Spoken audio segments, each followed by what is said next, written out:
Ça me fait un petit peu penser à la guerre de Corée. La guerre de Corée, qu'est-ce qui s'est passé? Vous avez les Américains et l'ONU qui arrivent, qui remontent en Corée. Ils sont victorieux. Et là, vous avez quasiment 1,7 million de Chinois et Russes qui sont mis à la frontière et qui font une contre-attaque.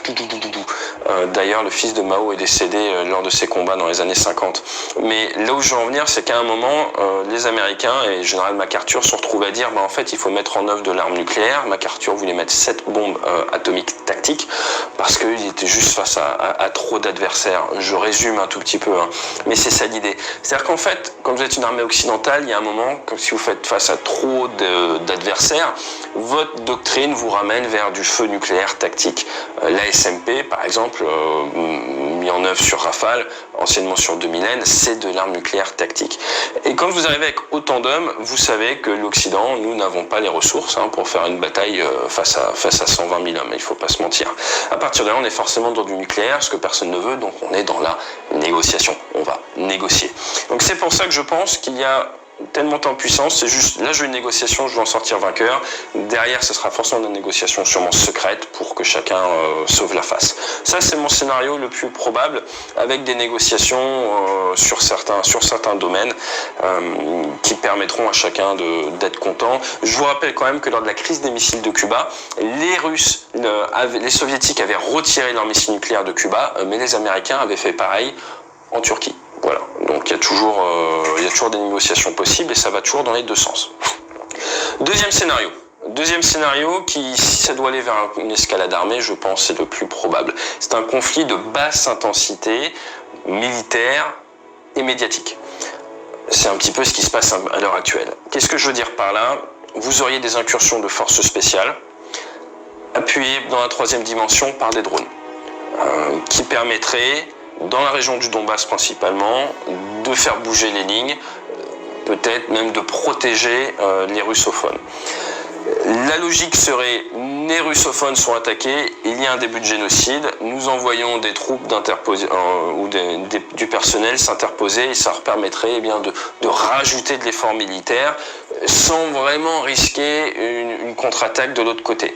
Donc on serait sur des groupes de forces spéciales, des petites interventions appuyées par du drone, il n'y aurait pas d'aviation de chasse russe, pas ce genre de choses. On serait vraiment sur de la petite unité, pas forcément avec les galons, pas forcément avec les uniformes, et on serait dans une logique un peu, j'ai envie de dire Kosovo, Bosnie, tout ça, nous sommes là pour éviter que les gens se massacrent au sol, d'un point de vue politique. Et ça permettrait de faire pencher la balance dans le Donbass du côté russe, tout simplement, avec un minimum de médias, un minimum d'informations. Donc on basculerait, on accélérait ce qui se passe un petit peu dans le Donbass du côté russophone de la force.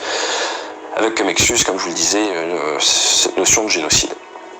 Ça, c'est la version basse intensité qui amènerait plus de politique, peut-être un peu de renforcement militaire pour les Ukrainiens, mais j'y vois pas de grosse escalade militaire derrière. La troisième option, qui est je pense la moins probable, mais qui a dû être réfléchie du côté russe, c'est la Blitzkrieg. La Blitzkrieg, la guerre éclair, on rentre d'un coup. Les Russes à l'heure actuelle sont très bien positionnés pour pouvoir pénétrer rapidement dans le territoire face à une armée ukrainienne qui serait sûrement assez rapidement balayée.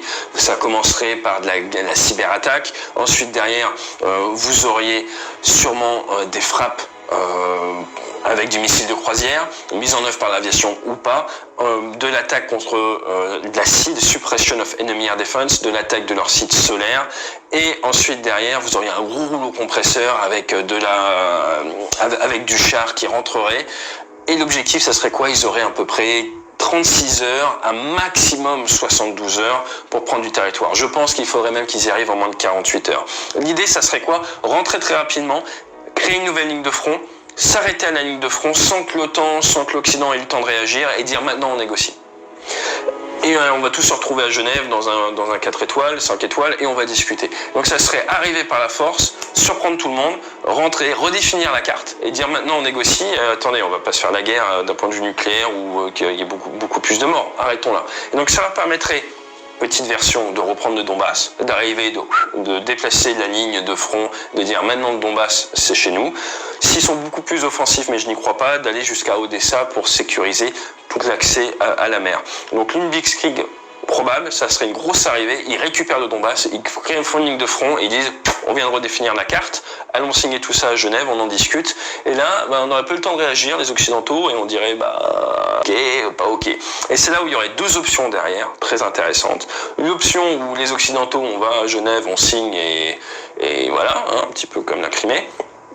Et la deuxième option, où c'est ok, on va à Genève, sauf que dans les 48 heures à 72 heures, et l'idéal c'est 48 heures suivant ça, il y aurait un énorme raid de la part des forces occidentales qui viserait à attaquer Sébastopol, la Crimée, leur flotte de la mer Noire.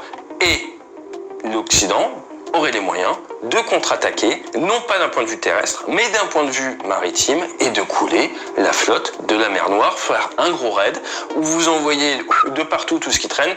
Nous avons des spécialistes de la sommaire en France, nous avons des spécialistes de la sommaire aux États-Unis, il y a d'autres pays, vous feriez un gros raid, un peu comme ce qui s'est fait au début de la guerre de Syrie, avec la sweep, les avions de chasse, les ravitailleurs, la guerre électronique, le brouillage, tout ce qui va bien, la cyberattaque en même temps, et vous y allez et vous coulez toute leur flotte.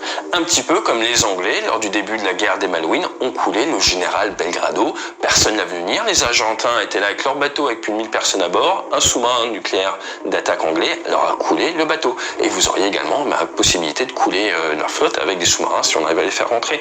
Donc l'idée, ça serait ça. Ça serait, ok d'accord, vous nous avez pris de vitesse là-dessus, et ben nous on va vous faire payer très cher. Et là, ça permettrait d'aller à Genève et de montrer que l'Occident ne cesse pas faire sur ses rapports de force, et j'ai presque envie de dire, les Américains, les Occidentaux seraient obligés de répondre dans un cas comme ça, sinon vous donnez un précédent pour Taïwan et la Chine. Et le coup d'après, parce que le parallèle est facile à faire avec ce qui se passe en Chine et Taïwan, et dire, derrière les Chinois, pourquoi est-ce que vous nous embêtez? Regardez ce qui s'est passé en Russie. Donc voilà, donc c'est pour ça, en résumé, option 1, la politique de la négociation, mais vous attendez pas à voir tout ce qui se passe dans la presse.